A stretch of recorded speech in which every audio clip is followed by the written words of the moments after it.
ॐ भूर्भुवः स्वः तत्सवितुर्वरेण्यं भर्गो देवस्य धीमहि धियो यो नः प्रचोदयात्। ॐ भूर्भुवः स्वः तत्सवितुर्वरेण्यं भर्गो देवस्य धीमहि धियो यो नः प्रचोदयात्। ॐ भूर्भुवः स्वः तत्सवितुर्वरेण्यं भर्गो देवस्य धीमहि धियो यो नः प्रचोदयात्। हमारे इस पवित्र कार्यक्रम में उपस्थित गुरुकुल इंद्रप्रस्थ के यशस्वी प्राचार्य, हमारे लिए बहुत वंदनीय अभिनंदनीय श्रद्धेय आचार्य श्री ऋषिपाल जी, जिनके मधुर भजनोपदेश के कार्यक्रम प्रारंभ हुआ, इस समाज के यशस्वी धर्माचार्य, हमारे युवा वैदिक मिशनरी प्रचारक आदरणीय श्री आचार्य सतीश सत्यम जी, और अभी जिनका बहुत सुंदर मधुर भजनोपदेश हम सभी ने सुना, हमारे सम्माननीय आदरणीय श्री जितेंद्र सरल जी, और आज इस कार्यक्रम में पहुंचे हुए हमारे आर्य केंद्रीय सभा के यशस्वी प्रधान आदरणीय श्रीमान प्रेम कुमार मित्तल जी, आदरणीय हमारे नंदलाल कालरा जी, आदरणीय श्रीमान देवराज जी, आदरणीय आर्य समाज सेक्टर 19 से पहुंची हमारी पूज्य माता विमला ग्रोवर जी, आदरणीय माता प्रेमलता गुप्ता जी, हमारी पूजनीय माता रचना आहूजा जी, इस समाज के संगठन से जुड़े सभी सम्मानित पदाधिकारी महानुभाव, इस समाज के यशस्वी प्रधान श्रीमान निष्ठाकर आर्य जी, मंत्री श्री सतीश कौशिक जी, श्रीमान नंद किशोर मेहता जी, आसपास के समाजों से पहुंचे सभी सम्मानित आर्य महानुभाव, उपस्थित धर्मप्रेमी सज्जनों, गुरुकुल की पवित्र ब्रह्मचारियों, मेरे से पहले आप लोगों ने बहुत सुंदर सुंदर भजन सुने हैं विद्वानों की मुखारबिंद से, और लगातार 2 दिनों से हम भिन्न भिन्न विषयों को लेकर के चर्चा आपके बीच में कर रहे हैं। हमारे बीच में आदरणीय आचार्य सुशील जी भी विद्यमान, उनका भी हम स्वागत करते हैं। आदरणीय श्री दयानंद जी भी उपस्थित हैं, आदरणीय श्री देवराज जी भी हैं, और हमारे आदरणीय श्री वेगराज जी भी हैं, और बहुत सारे लोग ऐसे हैं जिनसे मैं परिचित हूँ, लेकिन आप लोग भी परिचित होंगे। समय अब आपके चलते मैं उनका नाम नहीं पढ़ पा रहा हूँ यहाँ से। बंधुओं, ये जो कार्यक्रम होता है ये लोगों को जगाने के लिए होता है। सच्चाई ये है कि हम इस संसार में आकर के अपने जीवन के लक्ष्य से भटक जाते हैं। हमने अपने जीवन का एक क्राइटेरिया बना लिया है, और बस उसी के आसपास हम लोग घूमते रहते हैं। ये जो सत्संग होते हैं, ये व्यक्ति की आंख को खोलने के लिए किया जाता है, ये सत्संग जगाने के लिए किया जाता है। कहते हैं कि एक बार एक नगर में बाढ़ आ गई, और बाढ़ का जब पानी नगर में घुसने लगा तो लोगों को चिंता हुई कि हमारा जीवन कैसे बचेगा। लोग ऊंचे स्थानों की तरफ दौड़ने लगे, पूरा नगर धीरे धीरे खाली हो गया। एक पहाड़ पर लोगों ने जाकर के आश्रय लिया। जब लोग नगर को छोड़कर के ऊंचे स्थान पर पहुंच गए तो सबने एक दूसरे को निहारा, देखा कहीं हमारा कोई भाई बंधु पानी में फंसा तो नहीं रह गया गांव के अंदर। तो पता चला कि सभी लोग उपस्थित हैं, लेकिन मस्जिद के मौलवी साहब कहीं नजर नहीं आ रहे थे। लोगों का और तो सब आ चुके, लेकिन मौलवी साहब नजर नहीं आ रहे। तो एक व्यक्ति ने कहा कि आप ठीक कहते हो, मैंने मौलवी साहब को मस्जिद की गोल गोल गुम्बद पर बैठे हुए देखा। मौलवी साहब ने सोचा कि कितना ही पानी बढ़ जाए, लेकिन यहाँ तक तो पहुंचने वाला है नहीं, मैं तो सुरक्षित ही रहूंगा। लोग जब जा रहे थे तो मौलवी साहब को समझाने का प्रयास किया, लेकिन मौलवी साहब बोले नहीं, मैं तो यही सेफ हूँ, मेरी चिंता मत करो, तुम लोग जाओ। धीरे धीरे सारे लोग चले गए, मौलवी साहब पानी में फंसे रह गए। तो प्रशासन को जब सूचना मिली तो प्रशासन ने नाव लेकर के सैनिकों को भेजा।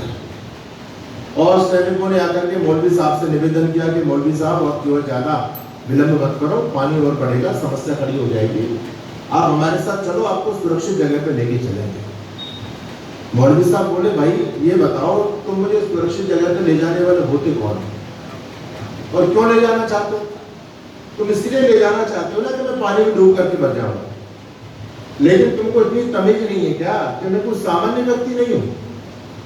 मैंने अल्लाह के नाम से 5-5 बार नमाज पढ़ी है, कितनी सारी जमातें निकाली हैं, कितने मदरसे बनवाए, कितनी मस्जिदें बनवाई, कितने लोगों का धर्मांतरण कराया, तो क्या मेरा अल्लाह ताला मुझे पानी में डुबो करके मारेगा? तुमको इतनी अकल नहीं है क्या?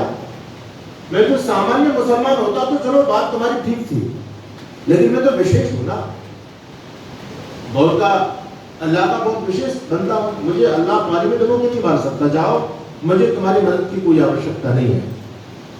बल्कि वो लोग चले गए, प्रशासन से कहा कि मौलवी साहब तो नहीं आए।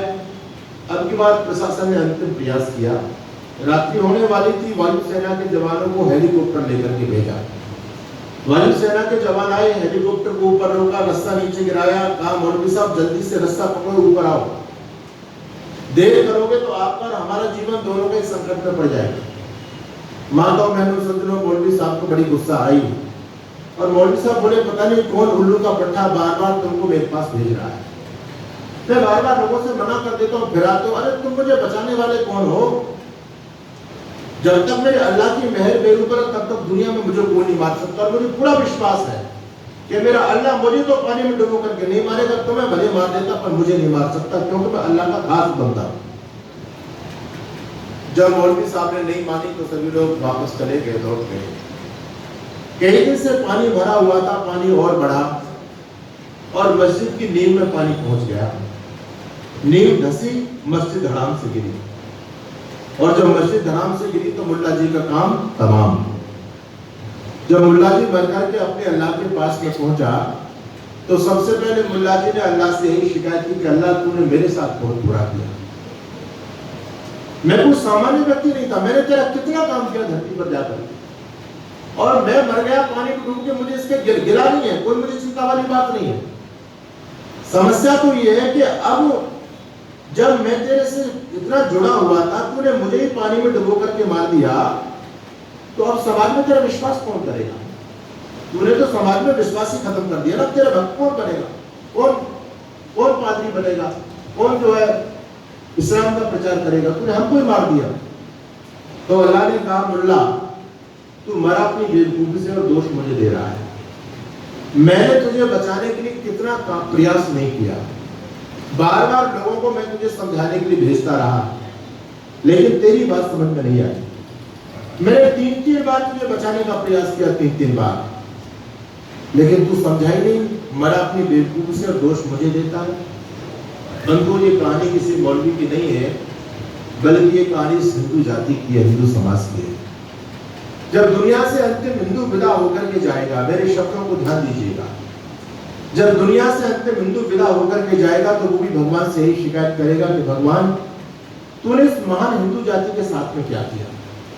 जिस हिंदू जाति ने तेरे नाम के बड़े बड़े मंदिर बनवाए, तेरे नाम के बड़े बड़े जगराते किए, बड़ी बड़ी कथाएं की, बड़ी बड़ी यात्राएं निकाली, उस हिंदू जाति को तूने दुनिया से ही मिटा दिया। अब ये बता, हम मिट गए तो दुनिया में तेरे नाम के मंदिर कौन बनाएगा? तेरे नाम की कथाएं कौन सुनेगा?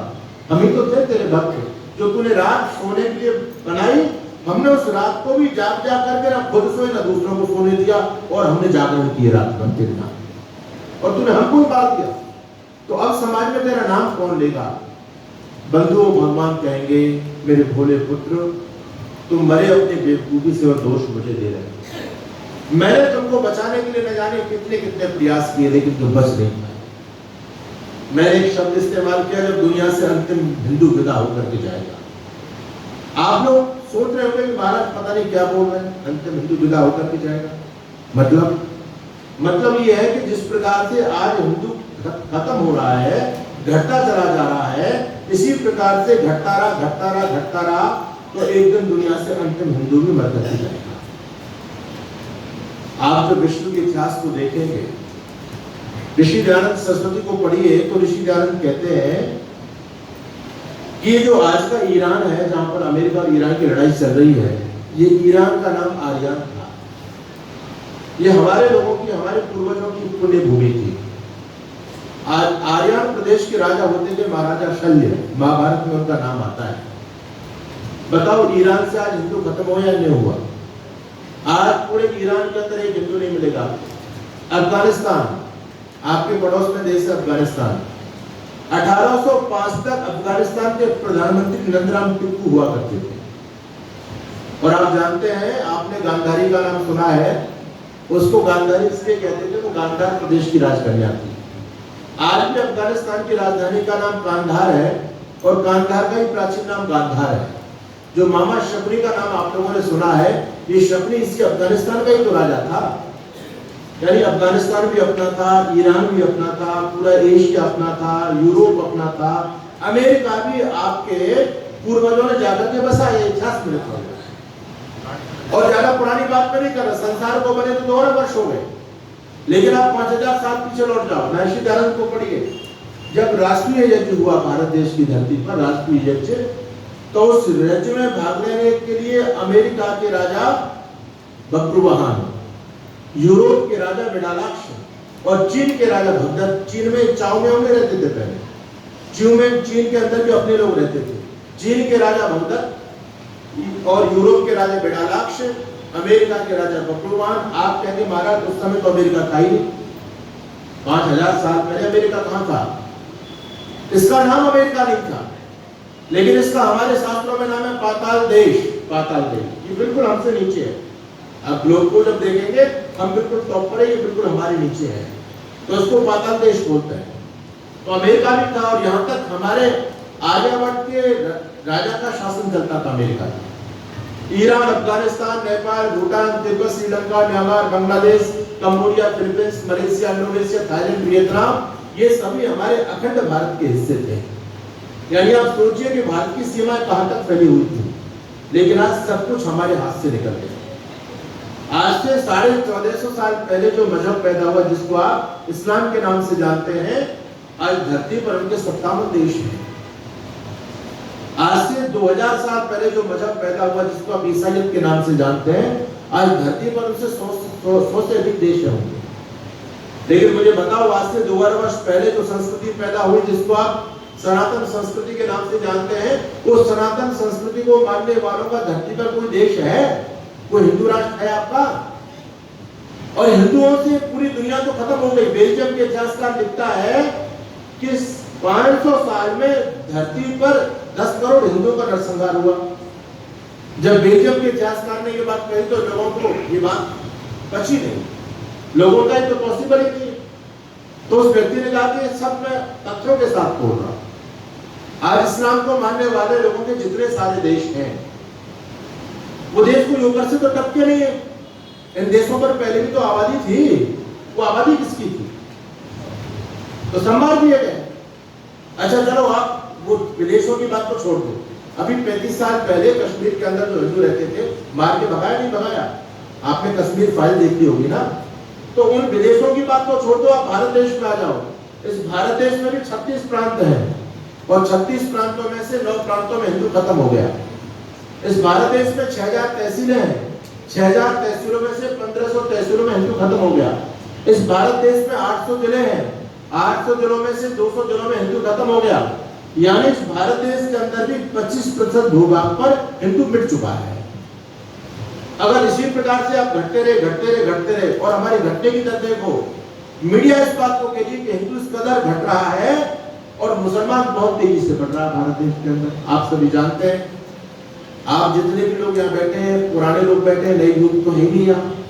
अच्छा, पुराने लोग बैठे हैं, सब कुछ ईमानदारी से देखो कि हम कितने भाई बहन थे। 4-5 से नीचे कोई नहीं होगा। यहाँ जितने भी लोग बैठे हैं सब कहेंगे कि हम 4-5 भाई थे, है ना।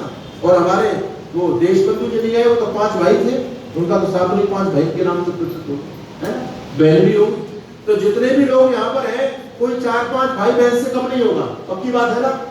चलो, आपको 4-5 भाई बहन थे, अब आप ये बताओ आपके बच्चे पर कितने बच्चे हैं? सब पर एक से ज्यादा नहीं मिलेगा। किसी पर मुश्किल से होंगे तो 2, बाकी सब एक वाले। ये पक्की बात है। तो आप घटे या बढ़े? और उन लोगों को देखो, हम 5, हमारे 70, सबके हाथ में ईंट और पत्थर है ना। एक मुल्ला जी, 4 उनकी बीबियां और बच्चे कितने कितने पैदा कर रहे हैं। उनकी संख्या बढ़ रही है, देश में नहीं बढ़ रही। बोलो, अरे बढ़ रही है नहीं बढ़ रही। अच्छा, मैं आपको आंकड़ा प्रस्तुत करता हूँ। जब भारत देश आजाद हुआ 1947 में, भारत देश तो आजाद हुआ लेकिन भारत का विभाजन भी हुआ। धर्म के नाम पर भारत का दूसरा विभाजन हुआ पाकिस्तान के नाम से। और ये पाकिस्तान बना था मुसलमानों के लिए, क्योंकि मुसलमानों ने कहा कि हमारी विचारधारा की लड़ाई है, हमारे विचार काफिरों से नहीं मिलते, इसलिए हमको अलग से मुल्क चाहिए। धर्म के नाम पर बंटवारा हुआ, लेकिन दुर्भाग्य था गांधी जैसे लीडर थे उस समय इस देश के, तो बंटवारा भी हो गया देश का, नाश भी हो गया देश का। जिस उद्देश्य से देश का बंटवारा हुआ, वो उद्देश्य गांधी ने सफल नहीं होने दिया। गांधी बीच में रोड़ा बन गया, नहीं तो आज इस देश में गोल टोपी की समस्या दुनिया में कहीं होती नहीं। अभी आपने देखा ना, ईद के अंदर, नोएडा के अंदर एक हिंदू लड़के को बुलाया। हम तो इन बेवकूफों को बार बार समझाते हैं, लेकिन हिंदुओं की बात समझ में नहीं आती है। एक हिंदू लड़के को बुलाया कि देख, तूने कभी बकरा हलाल होते हुए देखा है, बकरा को कटते हुए देखा है? क्योंकि वो मुसलमान उसके दोस्त थे। उसने कहा नहीं देखा, तो चल दौड़ के, आज ईद है और हम बकरा उसको काटते हुए दिखाएंगे। वो बेवकूफ मुसलमानों पर विश्वास कर रहा है। ये मुसलमान आज तक किसी के हुए नहीं। इनका इतिहास आप पढ़ लो शुरू से लेकर आज तक, इनका इतिहास सिर्फ और सिर्फ गद्दारी से भरा हुआ है। और वो देखने के लिए चला गया, बकरा तो हलाल हुआ, उसके साथ उसको भी हलाल कर दिया लोगों। अब बवाल होगा। ये तो कल परसों की घटना है नोएडा की, आप देखिए मीडिया पर पूछता है। तो स्थिति ये हो रही है। वो तो योगी जी का धन्यवाद कीजिए। और मैं कहता हूं, हमको गर्व है कि उत्तर प्रदेश में योगी जैसा व्यक्ति बैठा है। ये गर्व की बात है। अगर ये घटनाक्रम अन्य किसी प्रदेश में घटित हो जाए, दिल्ली में हो जाए, हरियाणा में हो जाए, तो जवाब नहीं मिलने वाला है। लेकिन योगी जी ने 24 घंटे तक होने दिए जब जिस असद नाम के लड़के ने उस बच्चे की गर्दन काटी, उसका एनकाउंटर करा दिया। ये योगी जी की हिम्मत है। वैसे भाजपा का शासन तो बहुत सारे प्रांतों में, लेकिन मुख्यमंत्री तो एक ही है योगी, बाकी तो सब ठीक है, अपने दिल पूरे कर रहे हैं, है ना।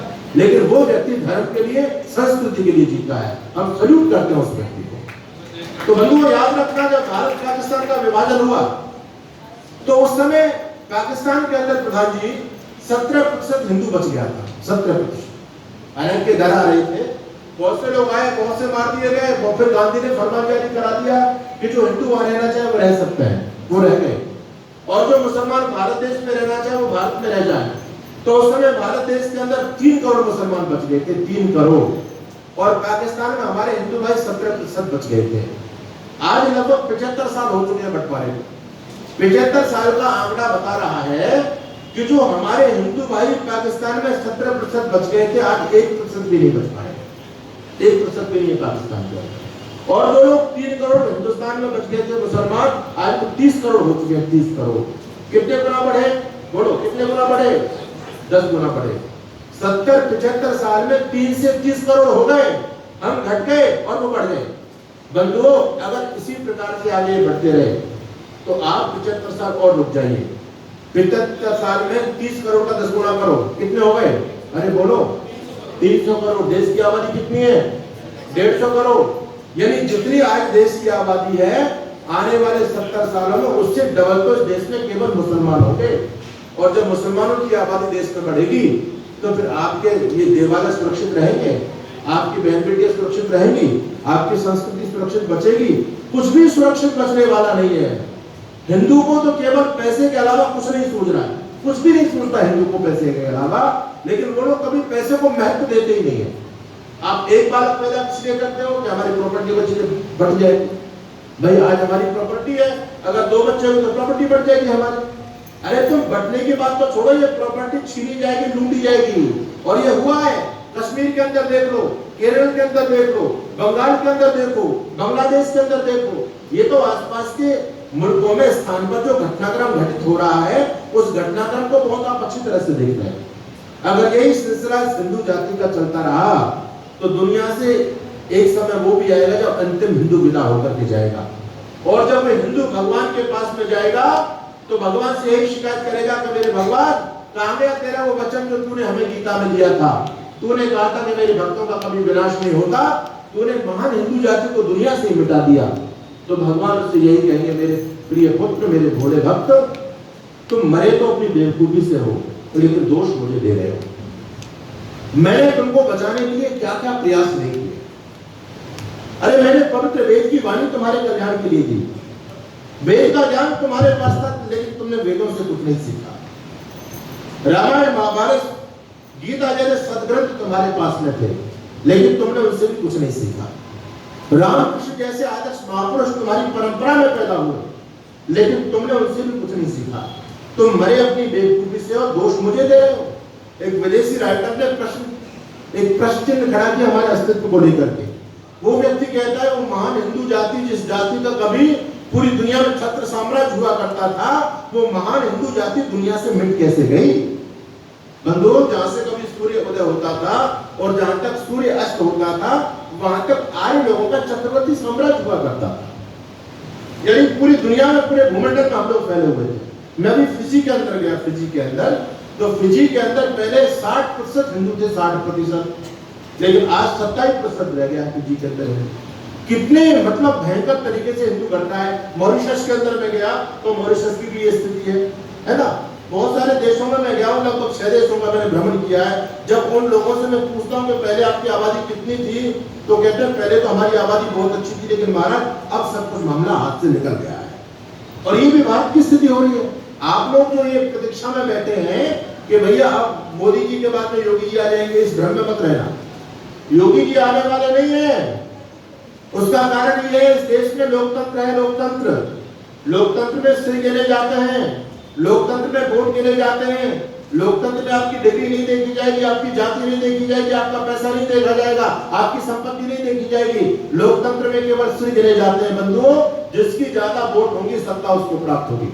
अब आप बताओ, आपका वोट बैंक रोज तेजी से गिर रहा है या बढ़ रहा है? बहुत भयंकर तरीके से बढ़ रहा है। अब देश में वोटों की राजनीति है, जिसके अच्छा ये राजनेता मुसलमानों के पैर क्यों होकर के पी रहे हैं, क्योंकि वो जानते हैं वोट बैंक हमको मिलेगा। तो याद रखना, जिसका ज्यादा वोट बैंक उसको सत्ता मिलेगी। राष्ट्रवादी लोगों का वोट बैंक बहुत तेजी से समाज में गिरता चला जा रहा है। और जो राष्ट्र को तोड़ने की स्वप्न देख रहे हैं, जो कहते हैं भारत तेरे टुकड़े होंगे इंशाल्लाह इंशाल्लाह, जो भारत को भिन्न-भिन्न टुकड़ों में बांटने का स्वप्न देख रहे हैं, जो गजवा हिंद का स्वप्न लेकर के बैठे हुए हैं, उन लोगों की तादाद देश में बहुत तेजी से बढ़ती चली जा रही है आने वाले 20 साल के बाद में। और इस बात को मैं इसलिए बोल रहा हूँ, आज देश के अंदर हिंदू चाहे बहुसंख्यक है, लेकिन बंधुओं, हिंदुओं में बहुसंख्यक क्यों है? क्योंकि हिंदुओं के पास में ज्यादातर आबादी बड़े आयु वाले लोगों की है। आज भी यदि हिंदू को हम देखें, देश को यदि छोटे बच्चों के अनुपात में हम गणना करें, तो हिंदू अल्पसंख्यक हो चुका है। इस देश में लगभग 65,000 बच्चे प्रतिदिन पैदा होते हैं। देश में 65,000 बच्चे। उन 65,000 बच्चों में 40,000 बच्चे केवल मुसलमानों के पैदा होते हैं।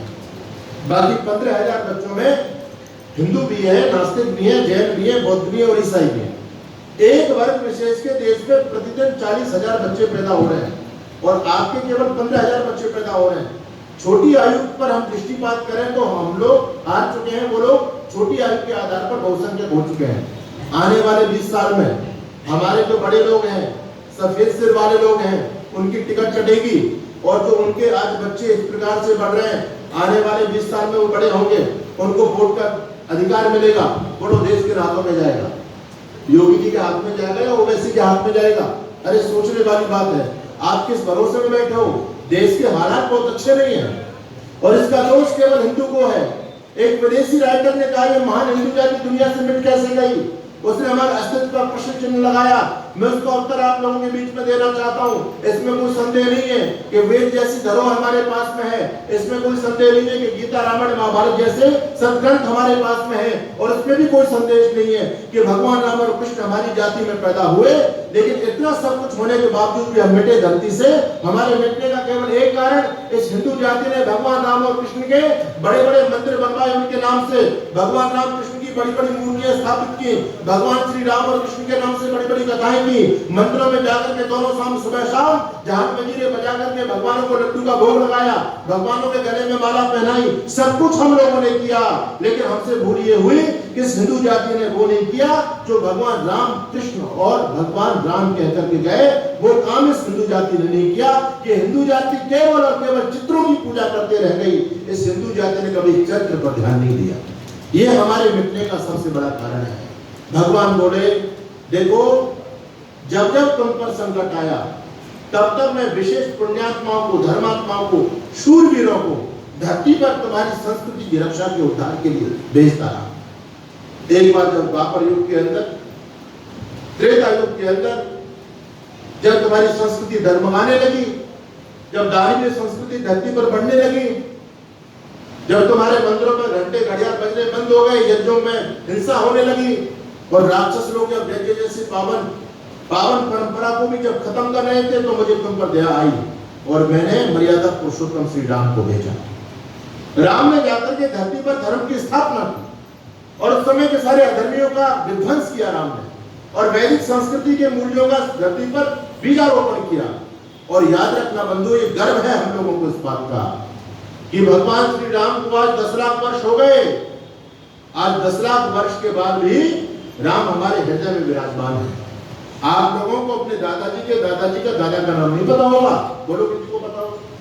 हमको अपनी 4 पीढ़ी के नाम नहीं पता, लेकिन आज से 10 लाख वर्ष पहले राम पैदा हुआ, उनका हमको पूरा इतिहास पता है। क्यों? क्योंकि राम कोई सामान्य नहीं थे। राम का पूरा जीवन धर्म से बना हुआ था। मैं लोगों से कहता हूं, आज धरती पर जितनी समस्याएं बढ़ रही हैं, इन सारी समस्याओं का समाधान भगवान श्री राम का जीवन है।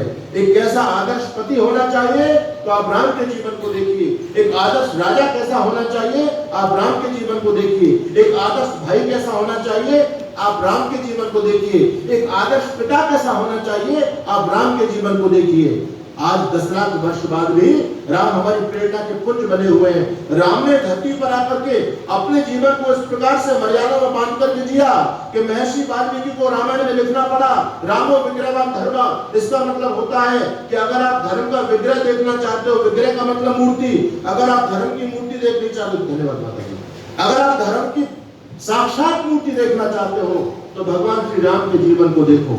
वैसे तो धर्म की मूर्ति क्या हो सकती है? अगर कोई कहे कि परमात्मा की मूर्ति देखना चाहो तो परमात्मा की मूर्ति बन ही नहीं सकती, उसी प्रकार से धर्म की मूर्ति नहीं बन सकती। लेकिन महर्षि वाल्मीकि कहते हैं कि अगर आप धरती पर धर्म की मूर्ति देखना चाहो, धर्म को साकार रूप में देखना चाहो, तो राम के जीवन को देखो। बंधुओं, आप रामायण पढ़िए, वहां लिखा है राम वर्ण भाषते, राम दोबारा नहीं बोलते। रघुकुल रीत सदाचर्य आई, प्राण जाए पर वचन न जाई। भगवान राम की एक परंपरा रही है कि वो कभी एक बात जो उनकी वाणी से निकल गई, वो बात कभी मिथ्या नहीं होती। ये राम का आदर्श है। प्रातःकाल उठकर रघुनाथा, मात पिता गुरु नावई माथा, विगत दिवस गुरु आयु सिपाही, संध्या करण चले दो भाई। राम सुबह जग करके संध्या करते हैं, माता पिता गुरुजनों की चरण वंदना करते हैं, वैदिक संस्कृति का पालन करते हैं। हम केवल राम की जय जयकार के नारे लगाते हैं बस। क्या राम की जय जयकार करने से ये देश हिंदू राष्ट्र बन जाएगा? क्या हिंदुओं का भला हो जाएगा? अरे जब तक हम राम के आदर्शों को जीवन में नहीं अपनाएंगे, तब तक हमारा भला होने वाला नहीं है। बंधु, राम और रावण का युद्ध चल रहा है। लक्ष्मण जी को शक्ति लगी, लक्ष्मण मूर्छित होकर के गिर गए, लक्ष्मण के प्राण पखेरु उड़ने वाले हैं। रामा दल में हलचल मच गई कि लक्ष्मण का बचना संभव नहीं है। वैद्य लोग आए, सबने उपचार किया, देखा कि स्थिति बहुत भयानक है, लक्ष्मण का बचना बहुत मुश्किल है। लोगों ने कहा कि एक ही धरती पर उस समय बड़ा वैद्य था जो लंका में रहता था, जिसका नाम था सुषेण। लोगों ने कहा भाई अगर सुषेण वैद्य को बुलाया जाए और सुषेण वैद्य लक्ष्मण का इलाज कर दे तो हो सकता है लक्ष्मण के प्राण बच जाए। लेकिन चिंता इस बात की थी, चुनौती ये थी हमारे सामने कि सुषेण को लाया तो लाया कहां से जाए? धन्यवाद। सुषेण को कौन लेकर के आएगा? क्योंकि सुषेण तो लंका का वैद्य है, उसका जो राजा है रावण, उसका राजकीय वैद्य है। अब हनुमान जी बड़े शक्तिशाली थे। हनुमान जी जहां पर कोई काम नहीं बनता तो वहां हनुमान खड़े हो जाते हैं, महावीर खड़े हो जाते हैं। हनुमान ने कहा कि सुषेण को लाना मेरा काम है, मैं लेके आऊंगा सुषेण को। हनुमान जी गए लंका में, सुषेण को पकड़ करके लाए, और जब सुषेण आ गए तो पूरे राम के दल में प्रसन्नता छा गई कि अब लक्ष्मण के प्राण बच जाएंगे। सुषेण ने कहा मुझे किस लिए बुलाया? कहा कि ये लक्ष्मण मूर्छित पड़े, इनकी चिकित्सा करो। सुषेण कहते हैं मैं लक्ष्मण की चिकित्सा नहीं कर सकता। क्यों नहीं करोगे? बोले देखो लक्ष्मण मेरा राष्ट्र का शत्रु है, तुम मेरे राष्ट्र लंका को जीतने के लिए जा रहे हो, तुम मेरे लंका के राजा को मारने के लिए जा रहे हो, और मैं तुम्हारी चिकित्सा करूं? मैं राष्ट्रद्रोह नहीं कर सकता, तो मेरे राष्ट्र के शत्रु हो, इसलिए मेरा धर्म नहीं कहता कि मैं तुम्हारी चिकित्सा करूंगा। जब सुसेन ने चिकित्सा करने से मना कर दिया तो सब लोग चिंतित हो गए कि लक्ष्मण का प्राण कैसे बचेगा। लोगों ने कहा नहीं नहीं सुसेन, हम बड़ी उम्मीद के साथ आपको लाए हैं, आप एक बार लक्ष्मण की चिकित्सा करो। सुसेन कहता है नहीं, मेरा धर्म नहीं कहता कि मैं सुसेन की, मैं लक्ष्मण की चिकित्सा करूं। बंधुओं, जब बात राम तक पहुंची, लोगों का कि महाराज आप सुसेन को समझाइए, आपकी बात को सुसेन मान लेंगे। तो भगवान राम ने कहा देखो, जब सुसेन ने धर्म की दुहाई दे दी है, जब सुसेन ने धर्म की साक्षी दे दी है, तो मैं सुसेन को कैसे कहूं कि सुसेन तू अपने धर्म को छोड़ दे और अधर्म करके मेरे भाई की चिकित्सा कर। जब बात धर्म की आ गई तो मैं सुसेन को कैसे धर्म को तोड़ने का आदेश कर दूं? अरे मैं भी तो जीवन में धर्म का पालन कर रहा हूं। मैं आज जंगल में भटक रहा हूं, किस लिए? धर्म की रक्षा के लिए, धर्म के पालन के लिए। अगर मैं धर्म का पालन नहीं करता तो आज मैं अयोध्या का राजा बनकर के शासन कर रहा होता।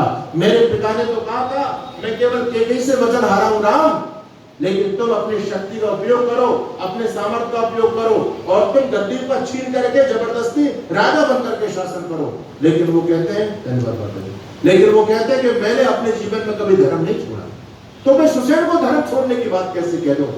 लोगों ने कहा कि अगर आप सुसेन को ये नहीं कहते तो लक्ष्मण के प्राण पक्षी उड़ जाएंगे। तो प्रभु, आप जब वापस अयोध्या जाओगे तो मां सुमित्रा को कैसे मुंह दिखाओगे? सुमित्रा ने आपके साथ में लक्ष्मण को भेजा और लक्ष्मण मर जाएंगे, आप अकेले बिना लक्ष्मण के जाएंगे तो मां सुमित्रा क्या सोचेगी? तो भगवान राम कहते हैं सुनो, जिस धर्म हेतु सब राज गया, जिस धर्म हेतु सब राज गया, आज मैं जो धर्म की रक्षा के लिए तो जंगल में भटक रहा हूं। जिस धर्म हेतु सब राज गया, श्री पितृदेव का मरण हुआ, मेरे पिताजी मर गए धर्म के पालन के लिए। जिस धर्म हेतु सब राज गया, श्री पितृदेव का मरण हुआ, जिस धर्म पर भाई भरत छूटा, प्यारी सीता का हरण हुआ, उस धर्म हेतु आज लक्ष्मण भी यदि मरता है तो मर जाए, आवाज यही होगी मेरी पर धर्म नहीं जाने पाए, आवाज यही होगी मेरी पर धर्म नहीं जाने पाए। धन्य है भगवान राम, कहा कि लक्ष्मण मर जाए कोई चिंता की बात नहीं है, लेकिन धर्म जिंदा रहना चाहिए। बंधु सुसेन ने भगवान राम के चरणों में प्रणाम किया, बोले प्रभु मैं गदगद हो गया आपके संदेश को सुन करके। अरे व्यक्ति का धर्म तो रोगी की सेवा करना होता है, मैं लक्ष्मण की चिकित्सा करूंगा। ये था राम का आदर्श कि दुश्मन के हृदय को भी पिघला दिया राम के चरित्र ने। बंधु को महापुरुष हमारी परंपरा में पैदा हुए, लेकिन हमने राम से सीखा क्या है?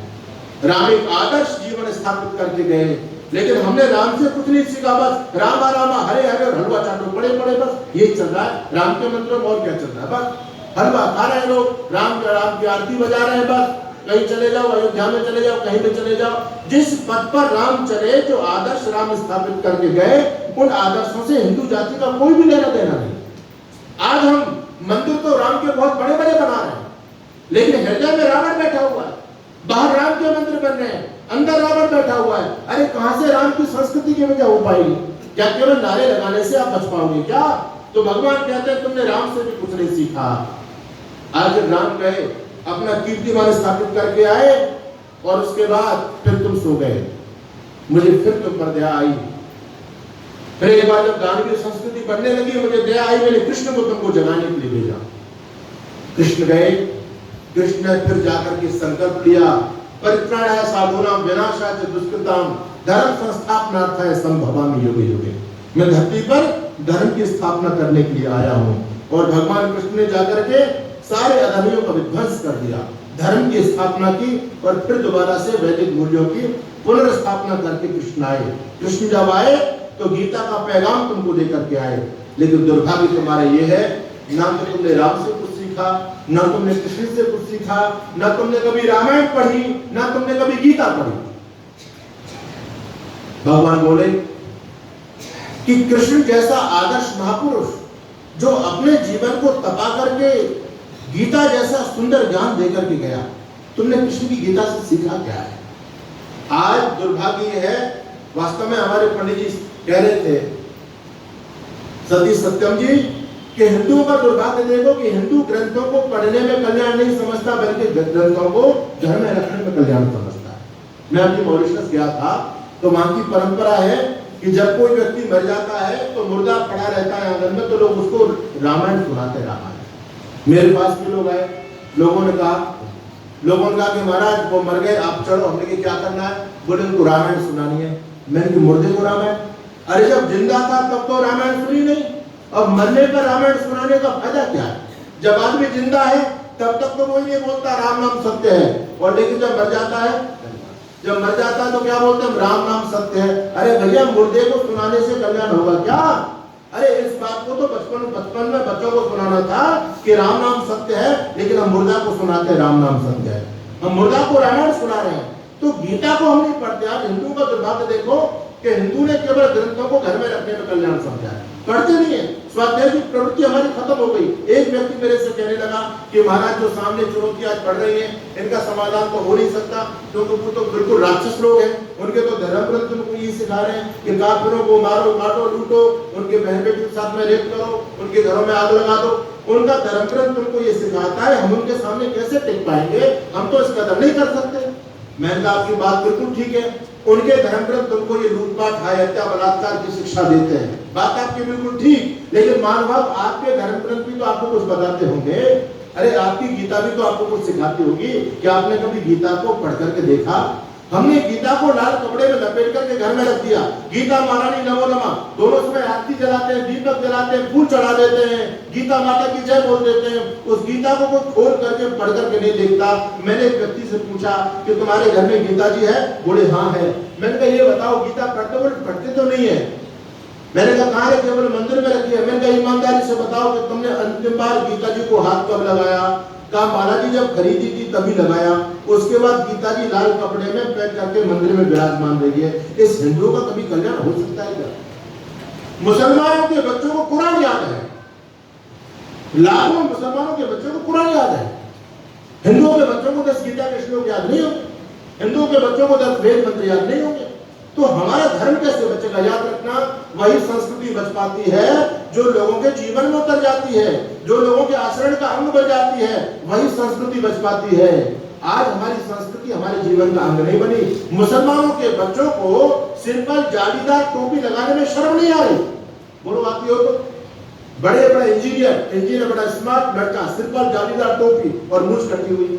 हमने कहा भैया तू यार मूंछ रखता तो सुंदर लगता, दाढ़ी तो तेरी बड़ी हुई है, मूंछ तेरी साफ है, सिर पर गोल टोपी है, ये तो तेरी वेशभूषा अच्छी नहीं है। वो भी जानता है इस बात को कि सिर पर जालीदार टोपी मुझे अच्छी नहीं लग रही।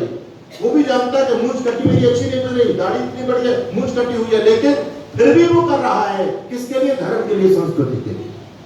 मुसलमानों को सिर पर टोपी रखने में शर्म नहीं, हमारे बच्चों को सिर पर चोटी रखने में शर्म है।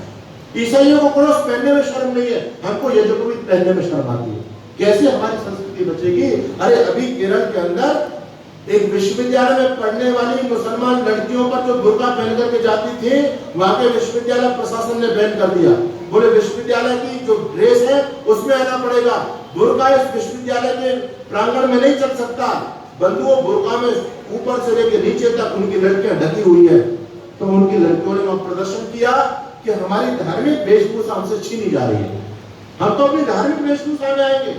वो ऊपर से लेकर नीचे तक बिल्कुल पैक है बोरे की तरह, लेकिन वो उसमें रहना पसंद करती है।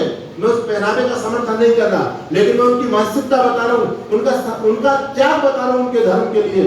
वो कहते हैं उनकी लड़कियों ने प्रदर्शन किया विश्वविद्यालय को, वो वापस कानून लेना पड़ा कि हमारे विश्वविद्यालय में लड़कियां बुर्का पहनकर क्या, हमें कोई आपत्ति नहीं है। मुसलमानों की लड़की बुर्का छोड़ने के लिए तैयार नहीं है, और हिंदुओं की लड़की सारे कपड़े उतार के चली जा रही है।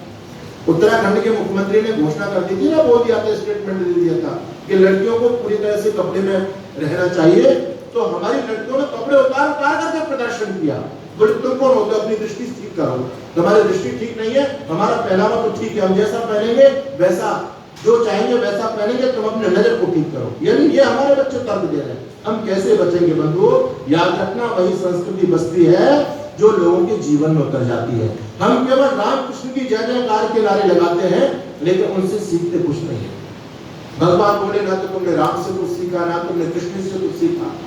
जब जब तुम पर संकट आया, जब जब धर्म अस्ताचल की तरफ जा रहा था, मैं दया करके तुमको जगाने के लिए लोगों को भेजता चला गया। एक बार जब विदेशी सल्तनत ने तुम्हारा जीवन खराब कर दिया, जब तुम्हारी संस्कृति घोड़े के टापों के नीचे कुचली जा रही थी, जब तुम्हारा स्वाभिमान, तुम्हारा धर्म खत्म हो रहा था, जब मुगल आक्रांता तुमको खत्म कर रहे थे, मुझे फिर तुम पर दया आई और मैंने छत्रपति शिवाजी और महाराणा प्रताप जैसे योद्धाओं को, उन्होंने जाकर के धरती पर फिर धर्म की स्थापना की, उन दुरात्माओं का, उन अधर्मियों का सामना किया छत्रपति शिवाजी और महाराणा प्रताप ने। लेकिन तुमने उनसे भी कुछ नहीं सीखा। तो गए, तुमको जला करके आए, तुम फिर सो गए।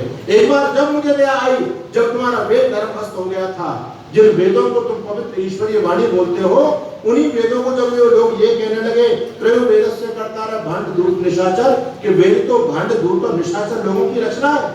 जब वेदों का धरती पर उपवास हो रहा था, मुझे तुम पर फिर दया आई और मैंने शंकराचार्य को भेजा। शंकराचार्य ने जाकर के धरती पर फिर वेदों की पताका को लहराया और सारे नास्तिक मतों को पूरी तरह से अपने तर्क, युक्ति और प्रमाणों के साथ में उनका मुंह बंद कर दिया। शंकराचार्य ने तुमको जगाया, तुम फिर भी सो गए। अरे तुमको तो लोग बार बार सोने का लगा है, तुम जगते तो हो लेकिन थोड़ी देर के लिए जगते हो। तुम्हारी स्थिति तो ऐसी हो गई जैसे एक जगह नेत्रदान शिविर चल रहा था, उस शिविर के अंदर बहुत बड़ी तादाद में भीड़ इकट्ठी हो रही थी।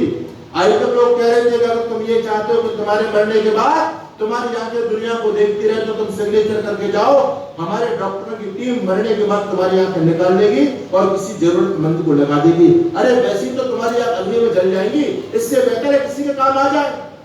तो बहुत बड़ा शिविर चल रहा था, लोग सिग्नेचर करते चले जा रहे, भैया हम भी नेत्रदान करते हैं, हम भी नेत्रदान करते हैं। उस नेत्रदान शिविर में एक झूमता झामता सा शराबी भी आ गया और शराबी ने कहा, ये भीड़ कैसे लग रही है? तो लोगों का भीड़ नहीं है, शिविर चल रहा है।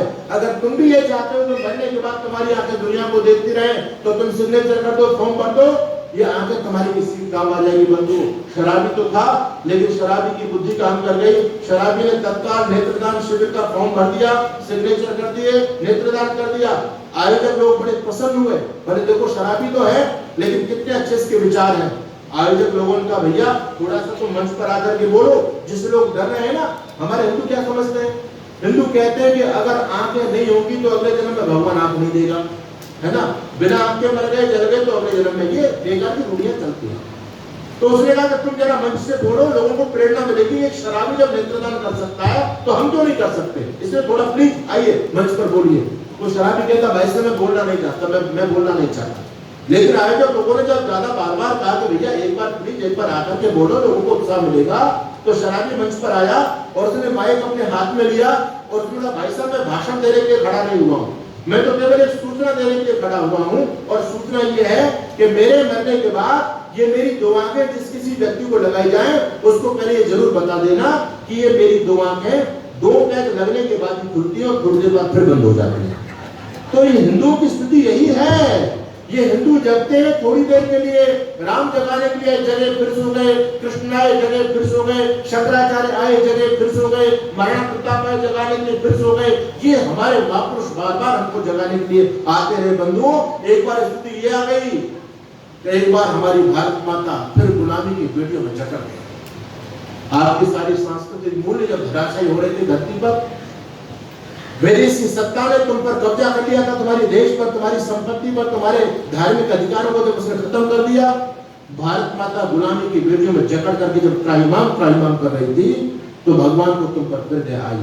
राष्ट्रकवि मैत्रेयी गुप्त कहते हैं, आखिर हमारा हाल जब देखा ना प्रभु जी से गया तो दयानंद के रूप में प्रकटी दया में की दया, तो फिर परमपिता परमात्मा ने युग प्रवर्तक नैतिक स्वामी दयानंद सरस्वती को भेजा और ऋषि दयानंद ने आकर के भारत के सोते शेरों को जगाया, इस देश को आजाद कराया। आप कल्पना कीजिए कितना बलिदान हुआ इस देश में। आजादी गांधी के चरखे से नहीं आ गई, इस देश में आजादी शहीदों के खून पर तैर करके आई।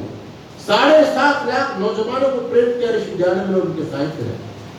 घर घर से क्रांतिकारी पैदा होने लगे ऋषि की आवाज को, सिंह गर्जना को सुन करके, और ऋषि ने देश को आजाद कराया।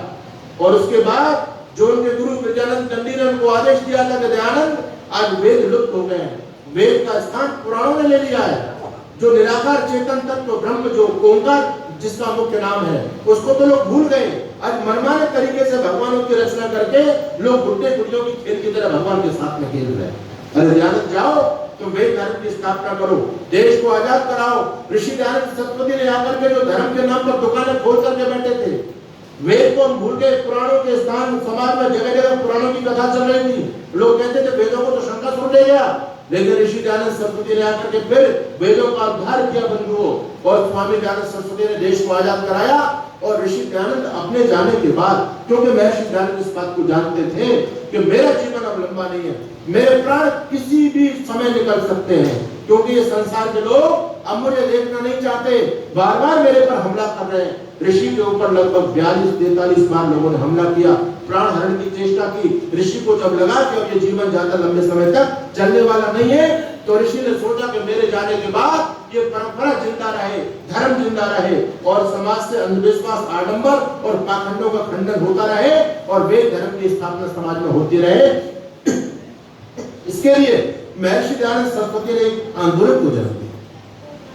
1875 में मुंबई महानगर के अंदर स्वामी दयानंद सरस्वती ने आर्य समाज रूपी आंदोलन को जन्म दिया और इस आंदोलन ने लोगों को जगाने का काम किया। पंडित मदन मोहन मालवीय कहते थे, आर्य समाज दौड़ता है तो हिंदू समाज चलता है, आर्य समाज चलता है तो हिंदू समाज बैठ जाता है, हिंदू समाज बैठ गया तो आर्य समाज सो गया तो हिंदू समाज खत्म हो जाएगा। बंधुओं, हमको सोना नहीं है। अभी हमारे पंडित जी बोल रहे थे कि वेद की ज्योति जलती रहे। अरे आपको गर्व होना चाहिए, हमारी तादाद चाहे कम है, कोई चिंता की बात नहीं है, लेकिन ये गर्व करो कि हम चाहे मुट्ठी भर लोग हैं, लेकिन हम अपनी संस्कृति को बचाने की जंग लड़ रहे हैं। हम अपने वेद धर्म को बचा रहे हैं, क्योंकि हमारे धर्म का आधार क्या है? वेद को धर्म मूलम, वेद हमारे धर्म का आधार है। और वेद की चर्चा कहाँ हो रही है बताओ? किसी देवकीनंद ठाकुर के पंडाल में होती हो, अनिरुद्धाचार्य के पंडाल में होती हो, प्रेमानंद के आश्रम में होती हो, कहाँ हो रही है वेद की चर्चा? वेद की चर्चा केवल आर्य समाज के मंच से होती है। तो आपको गर्व होना चाहिए, पुराणों का, पाखंड का प्रचार करने वाले तो लाखों लाखों धर्मगुरु हैं, जगत गुरु हैं, शंकराचार्य हैं, और केवल वेद की बात कहने वाले केवल ऋषि दयानंद की मुट्ठी भर शिष्य है, मुट्ठी भर शिष्य। इसलिए हम नारा लगाते हैं, वेद की ज्योति जलती रहे। ये जिम्मेदारी हमारी है बंधुओं, ये वेद की ज्योति को किसी भी कीमत पर हमको बुझने नहीं देना है, क्योंकि आज भरी संसार अंधविश्वास, पाखंड की तरफ, पाश्चात्य